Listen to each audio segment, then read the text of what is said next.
Thank you for watching the Shikama Live Show. This is Intro to Insurance, Life Insurance Considerations.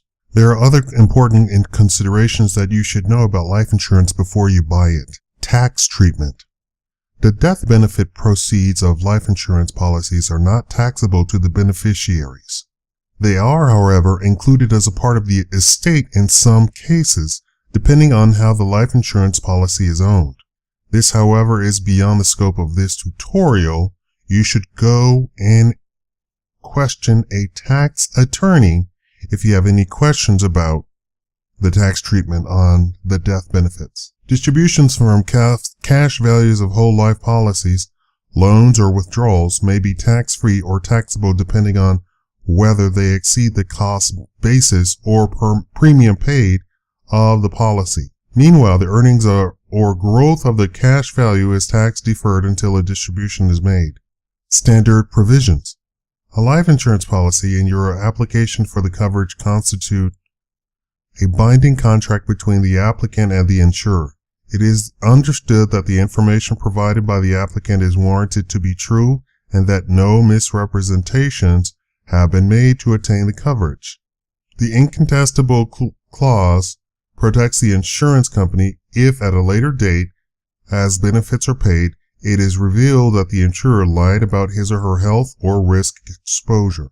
Once a policy is in force for at least 2 years, the validity of that contract cannot be questioned under the incontestable clause, unless in the case of fraud. If the insured commits suicide within 1 or 2 years of the policy being in force, then no death benefits will be paid, only a refund of premiums. Beneficiaries. In the assignment of beneficiary designation, there are always 2 categories, primary and contingent beneficiaries. The primary beneficiary is the person or entity who is first entitled to the death proceeds.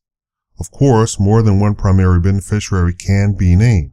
The contingent beneficiary is a person or entity who would be entitled to the death benefits if the primary beneficiary or beneficiaries are dead or unable to receive benefits.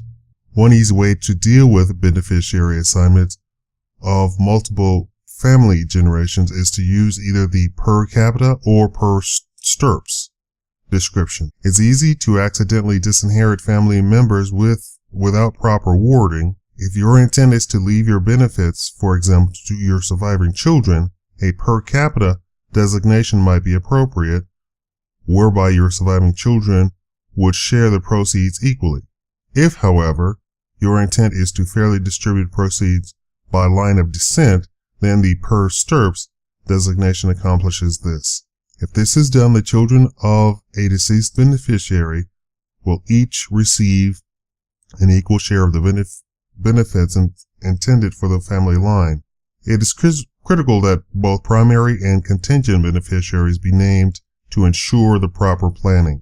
Beneficiary designations can be deemed revocable or irrevocable depending upon the contract's flexibility. If revocable, the policy owner can change the beneficiary designation at any time without the beneficiary's consent or notification. With an irrevocable designation, the policy owner cannot change the beneficiary designation without the beneficiary's consent, such as in a business or key man policy. Distribution options. Life insurance benefits can be distributed in a number of ways. The most obvious is the lump sum distribution, which is essentially a one-time payment in cash. With an interest option, the death benefits are left with the insurance company but paid out at a later time, in which case a minimum guaranteed rate of interest is paid to the beneficiaries.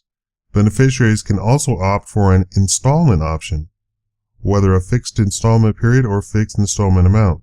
The latter option is sometimes used by policy owners to ensure that the beneficiary does not spend all the money at once. Finally, the life income option, which is much like an annuity, also pays the life insurance proceeds over time, but based on the beneficiary's life expectancy. The life income option has several payout possibilities. Straight life income. Proceeds are paid to the beneficiary on the basis of life expectancy. Life income with period certain. The beneficiary is paid as long as he or she is alive, but with a minimum number of guaranteed payments. Life income with refund. The beneficiary is paid as long as he or she lives, and if original principal remains after the beneficiary dies, then it is paid to a contingent beneficiary. Joint and survivor income.